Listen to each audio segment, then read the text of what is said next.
Hello friends, today in this video I will show you how to factory reset any Windows 10 computer using command prompt. So guys, this is very easy and simple method. So first you need to type here to search.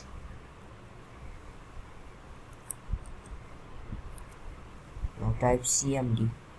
Now right click on command prompt. Now click on run as administrator. It's our solution, so click on yes. Now you need to type this command line. System reset in one word. System reset space minus icon.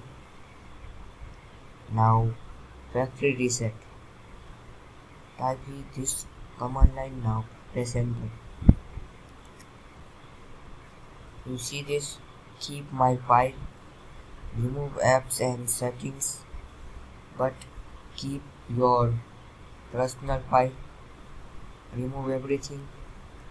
You select both options. You in your choice. You whatever select.